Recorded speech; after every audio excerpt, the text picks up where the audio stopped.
Hi friends, കഴിഞ്ഞ ദിവസം നമ്മൾ സോഷ്യൽ മീഡിയയിലൂടെ കണ്ടൊരു കാര്യം, ഒരു സഹോദരൻ അദ്ദേഹത്തിന്റെ ഭാര്യയുമായി ആസ്പത്രിയിൽ എത്തുന്നതും വളരെ ബ്രീത്ത് എടുക്കാനുള്ള വളരെ ബുദ്ധിമുട്ട് കാരണം പെട്ടെന്ന് തന്നെ അടിയന്തരമായ ഒരു ചികിത്സ വേണ്ട ഒരു സിറ്റുവേഷനിൽ പെട്ടെന്ന് അദ്ദേഹത്തിന് ചികിത്സ ലഭിക്കാതിരിക്കുകയും അതുവഴി അദ്ദേഹം മരണപ്പെട്ട ഒരു വിഷമകരമായ ഒരു അവസ്ഥ നമ്മളെല്ലാവരും സോഷ്യൽ മീഡിയയിൽ കണ്ടതാണ്.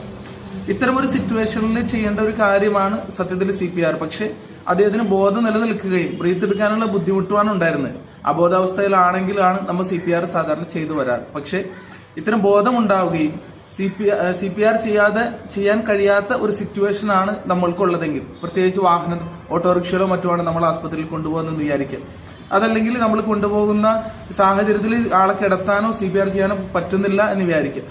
ഈവൻ അതുപോലെ തന്നെ ആസ്പത്രിയിൽ എത്തിയാൽ ചികിത്സക്കുള്ള സമയം ആ ടൈം എടുക്കുന്ന ഒരു സിറ്റുവേഷൻ ആണെന്ന് വിചാരിക്കാം. ഈ സമയത്ത് ആൾക്ക് ബ്രീത്ത് എടുക്കാനുള്ള ബുദ്ധിമുട്ടിൽ വളരെ ഡിസ്കംഫർട്ട് ഫീൽ ചെയ്യുകയും വളരെ ശ്വാസം എടുക്കാൻ വളരെ പ്രശ്നം ഉണ്ടാവുകയും ചെയ്യുന്ന ഒരു സിറ്റുവേഷനിൽ നമുക്ക് വളരെ എളുപ്പത്തിൽ ചെയ്തു കൊടുക്കാൻ പറ്റുന്ന ഒരു സിമ്പിൾ ടെക്നിക്കാണ് ഞാൻ നിങ്ങളെ പരിചയപ്പെടുന്നത്. ഈ ടെക്നിക്ക് നിങ്ങൾ ഉപയോഗിക്കുകയാണെങ്കിൽ ഒരു പരിധി വരെ നമുക്ക് അദ്ദേഹത്തിന്റെ ആ ബ്രീത്തിങ് കപ്പാസിറ്റിയെ നമുക്കൊന്ന് എനർജി കൊടുക്കാനും ഒരു ബൂസ്റ്റ് ചെയ്യാനും നമുക്ക് കഴിയുന്നതാണ്. ഈ ടെക്നിക്കാണ് നിങ്ങളെ പരിചയപ്പെടുത്തുകയാണ്. സിമ്പിളായിട്ട് ശ്രദ്ധിച്ചോളൂ. ഇതാ നമ്മളുടെ ഈ എൽബോ സെക്ഷനിൽ വരുന്ന ഈ ആർട്ടറികളിൽ നിങ്ങൾ അതിശക്തമായിട്ട് അടിക്കുക. വളരെ ശക്തമായിട്ട് വേണം നിങ്ങൾ അടിക്കാനായിട്ട്. ഒന്നുകിൽ ഇതുപോലെ ഇടിക്കുക, അതല്ലെങ്കിൽ ഇങ്ങനെ അടിച്ചുകൊണ്ടേയിരിക്കുക. എത്രമാത്രം അടിക്കാൻ പറ്റുന്നു അത്രമാത്രം ഒരു 20-30 തവണ നിങ്ങൾ ഇതുപോലെ അടിക്കുക. അടിച്ചതിന് ശേഷം ഇതാ കൈയുടെ ഈ പോർഷനിൽ വന്നിട്ട് ഇവിടെ ഒരു 3 വിരൽ താഴ്ചയിൽ പതുക്കെ ഇതുപോലെ ഒന്ന് റിലാക്സ് ചെയ്ത് കൊടുക്കുക. ശേഷം വീണ്ടും അടിക്കുക. ഇങ്ങനെ 2 കൈയിൽ മാറി മാറി അടിച്ചുകൊണ്ടിരുന്നു കഴിഞ്ഞാൽ അദ്ദേഹത്തിന്റെ ആ ബ്രീത്തിങ് കപ്പാസിറ്റി നമുക്ക് എനർജറ്റിക് ആക്കാൻ കഴിയും.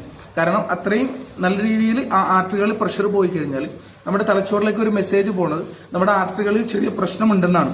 ആ പ്രശ്നം പരിഹരിക്കാനുള്ള ഒരു മെത്തേഡിനെ തലച്ചോറ് ഉടൻ തന്നെ ഓർഡർ കൊടുക്കുകയും ആ പ്രശ്നം പരിഹരിക്കാനുള്ള ഒരു എനർജി ശരീരം ബൂസ്റ്റ് ചെയ്യുകയും ചെയ്യും പെട്ടെന്ന് തന്നെ. അങ്ങനെ ബൂസ്റ്റ് ചെയ്താൽ താൽക്കാലികമായ ഒരു എനർജി നമുക്ക് കുറച്ചു നേരത്തേക്ക് പിടിച്ചു നിർത്താനായിട്ട് കഴിയുന്നതാണ്. ഒന്ന് ട്രൈ ചെയ്ത് നോക്കുക.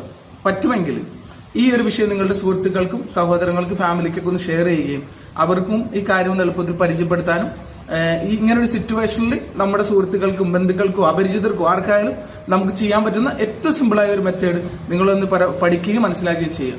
ഓക്കെ, നന്ദി.